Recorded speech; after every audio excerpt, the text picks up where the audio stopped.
உறவுகளுக்கு வணக்கம். இன்னைக்கு திருச்சியில் திமுகவுடைய ஒரு மாநாடு.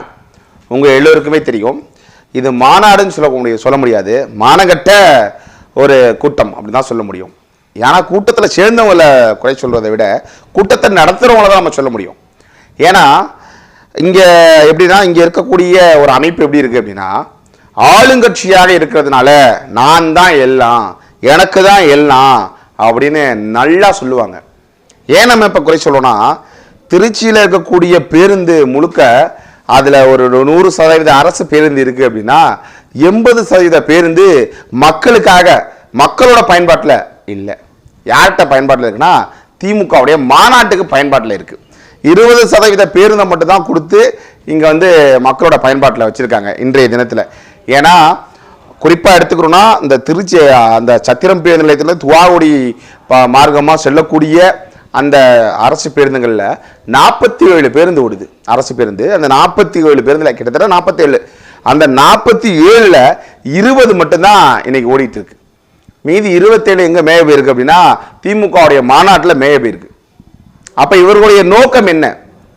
இதே எதிர்கட்சியாக இருந்தால் ஏதாவது காலேஜ் பஸ்ஸை பிடிச்சி பிச்சை எடுப்பாங்க, மிரட்டி கிரட்டி நாங்கள் அடுத்து நாங்கள் தான் தெரியும்ல, காலேஜே நடத்த முடியாது அப்படின்னு சொல்லி மிரட்டி ஏதாவது வச்சு அந்த பேருந்தை பயன்படுத்தி பண்ணாங்க. இன்னைக்கு ஆளுங்கட்சியாக இருக்கிறனால அரசு பேருந்தையை பயன்படுத்துவோம் அப்படின்னு. தம்பி நீ என்னப்பா தப்பா பேசுற? அரசு பேருந்த வாடகை தானே காசு கொடுக்குறாங்க, எல்லா காசையும் கொடுத்துருவீங்களோ, அந்த கணக்கை வெளியிடுங்களேன். அரசு பேருந்து 80% பேருந்தை எடுத்து நாங்கள் வாடகைக்கு விட்டுருக்கோம், அதாவது திமுகவுடைய மாநாட்டுக்கு வாடகைக்கு எடுத்திருக்கோம், அதனால இவ்வளவு பணம் அரசு பேருந்துக்கு சொல்ல முடியுமா? சொல்ல முடியாது. ஏன்? இவங்க தான் திருட்டு கூட்டமாச்சே. இதுல முகநூல்ல நமக்கு நண்பரா இருக்க ஒருவரில் பலர் பைத்தியக்காரத்தனத்தை டிவிக்கேன்னு சொல்லி மடக்கத்தனமா ஏதோ ஒரு பேச்சு வச்சுட்டு இருந்தாங்க. இப்ப ஐயா எதுக்குறா இங்கே போய்கிட்டு திமுகவே போயிருவோண்டா, அவங்க தான் நல்லவர் வல்லவர் நல்லா செய்வாரு அப்படின்னு நாங்க போயிட்டு திருச்சி ஸ்தம்பித்ததான். எதுல ஒரு மாநாடு அப்படி இருந்து தெரியுமா? மக்கள் தன்னெழுச்சியாக அந்த கூட்டத்துக்கு வரணும், அப்படி இருக்கிறது தான் ஒரு மாநாடு. மக்களை ஆட்டு மந்த போல பிடிச்சி கூட்டி கொண்டு ஒரு இடத்துல கூட வச்சு பேசுவதற்கு பேர் மாநாடு கிடையாது. வந்தீங்கன்னா காசு கொடுப்பாங்கிறது பேர் மாநாடு கிடையாது. வந்தீங்கன்னா சோறு இருக்கும், பிஸ்கட் இருக்கும், அது இருக்கு இது இருக்கு, நீங்க வரலாம் தலைக்கு 500 ரூபா பேசுறது மாநாடு கிடையாது. அது மானகட்ட நாடு. நீங்க நடத்துறது மானகட்ட நாடுன்னு சொல்லுங்க. அதெல்லாம் மாநாடு கோபம் இல்லாம இல்லாதா? நாம் தமிழர் கட்சியோட மாநாட்டுக்கும் திமுகவுடைய மாநாட்டு இருக்கும் அப்படின்னு பார்த்தீங்கன்னா, திமுக பார்த்தியில என்னத்தை பார்த்த 10 பைசா காசு கொடுக்காம உன்னை கூப்பிட முடியுமா? இவங்க கூப்பிட மாட்டாங்க, ஏன்னா இவர்களுக்கு தெரியாது. ஆனா நாம் தமிழர் கட்சி அப்படி கிடையாது. தன்னெழுச்சியாக கூடிய ஒரு கூட்டம் நாம் தமிழர் கட்சி மாநாடு. ஏன் அப்படின்னா, ஒரு மாநாட்டுக்கு கூட்டத்தை கூட்டி அந்த கூட்டம் மாநாட்டு நடத்துறதுக்கு நிதி கொடுப்பான், திரள் நிதி. திரள் நிதிங்கிறது வேற, அங்க திரண்டவர்களுக்கு கூடிய திரண்டல் நிதி இருக்கு தெரியுமில்ல. ஆனா இவர்கள் செய்யக்கூடிய திருட்டு நிதி, உதயநிதி, தயாநிதி, கருணாநிதிங்கிறது போல திருட்டு நிதி. ஏன் நம்ம அப்படி சொல்றோம் அப்படின்னா, இவர்கள் என்ன வேலை செய்யறாங்க அப்படின்னா, மக்கள்கிட்ட இருந்து கொள்ளையடித்த காசுகளை, மக்கள் பயன்பாட்டில் இருக்கக்கூடிய பேருந்துகளை இப்படி நிறைய இதெல்லாம் எடுத்து மாநாட்டுக்கு வரைக்கும் காசை கொடுத்து கொள்ளையடிச்ச பணத்தை கொட்டி எப்படி புழுவை, அதாவது மீனை பிடிக்க புழுவை போடுவது போல அடுத்த ஆட்சியை பிடிப்பதற்கு சிறு தொகை செலவு செய்யறாங்க. அந்த சிறு தொகை இருந்தாலே நம்ம வேற மாதிரி கட்சி நடத்திடலாம், அது வேற, வேற மாதிரி மக்களை திரட்டிடலாம், அது வேற. ஆனா இவர்கள் அந்த தொகையை வச்சு ஒரு சிறு தொகை ஆட்சி அமைப்பதற்காக, அப்ப எப்படிப்பட்ட ஒரு வேலையில இவங்க இருக்காங்கிறதுல நீங்க சிந்தித்து பார்க்கணும். நாம் தமிழர் கட்சி மாநாடு திமுக மாநாடு கூட்டத்தை பார்த்தில இந்த ஃபயர் விடுறது அது விடுறதுலாம் ஒர்த்தே கிடையாது. எல்லோருக்குமே தெரியும், அதாவது ஊரானுக்கே முன்னாடி இருக்காங்கிற மாதிரி ஒரு செய்தி இருக்கும், அதாவது ஊரே மேஞ்சது போல ஒரு செய்தி பார்த்துருப்பீங்க.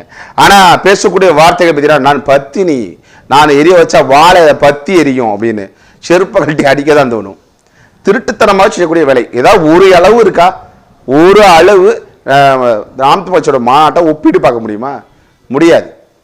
பேரெழுச்சியாக கூடிய ஒரு கூட்டத்திற்கும் நீங்க பேத்து எடுத்துட்டு போறதுக்கு வித்தியாசம் இருக்கா இல்லையா?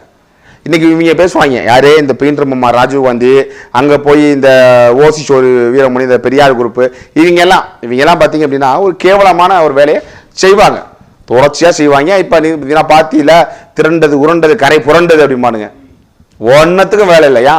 அதனால அது வேறு இது வேறு, இரண்டையும் போட்டு குழப்பிக் கொள்ள வேண்டாம். மக்களுக்கு அதாவது என்னப்பா இதெல்லாம் பேசுகிற விஜய் வந்து மாலிதனை கொண்டாடினாரு, அதை பற்றி பேசலை அப்படின்னு நினைக்கலாம். அது 2வது காணொலியாக வரும், இதுக்கப்புறம் வரும். ஏன்னா அதை நம்ம பேசக்கூடிய சூழல் இருக்கும் பொழுது வேற ஒரு வேலையை அமைஞ்சிருச்சு, அதனால வேற வேலையாக போயாச்சு, பேச முடியல. அவரை பற்றி பாடுவோம், அவருக்கு ஒரு இதை ஊதுவோம். அவருக்கு வந்து ஊதுனா ரொம்ப பிடிக்கும்ல, ஏன்னா அவர் தான் பெரிய ஊதல் மன்னனாச்சே.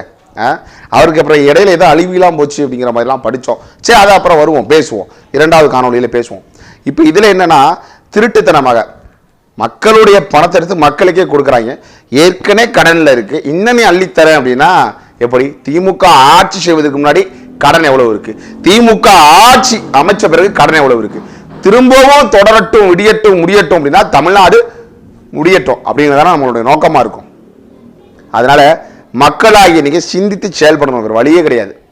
இவர்களுடைய ஆட்டத்தை ஒழிக்கணும் அப்படின்னா இவர்களையே ஒழிக்கணும். திராவிடரையே ஒழிச்சாதான் விளங்கும், இல்லைன்னா விளங்காது.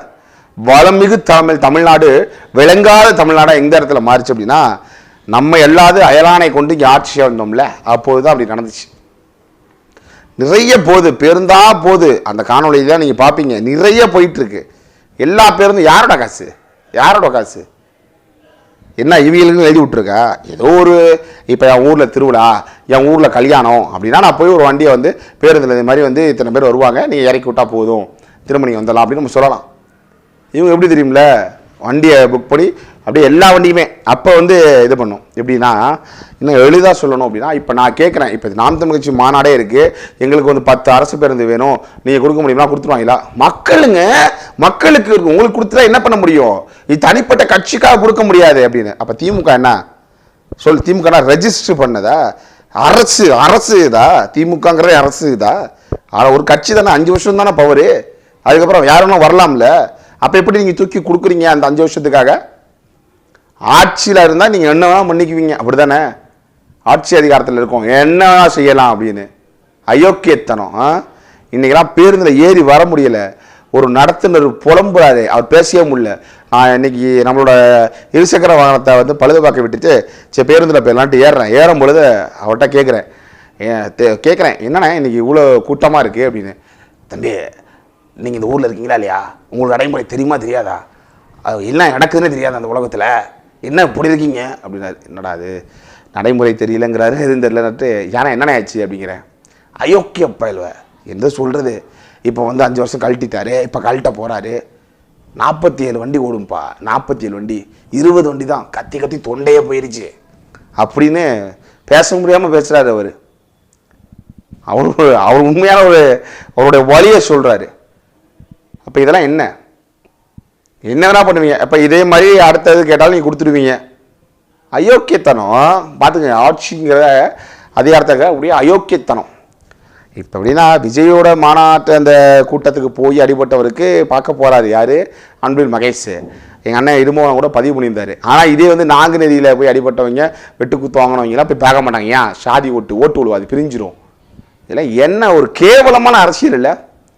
தயவுசெய்து மக்கள் நீங்கள் தெளிவாக இருக்கணும். இது விடியா திமுகவை முடிச்சு கட்டக்கூடிய வேலையை எப்படி செய்யலாம் அப்படிங்கிறத இன்னையிலேருந்து நீங்கள் எழுதிக்கங்க. வேறு வழியே இல்லை. தொடர்ச்சியாக இவர்கள் ஆட்சி செய்தால் இந்த நாடு நாசமாக போகிறத வர வழியே இல்லை.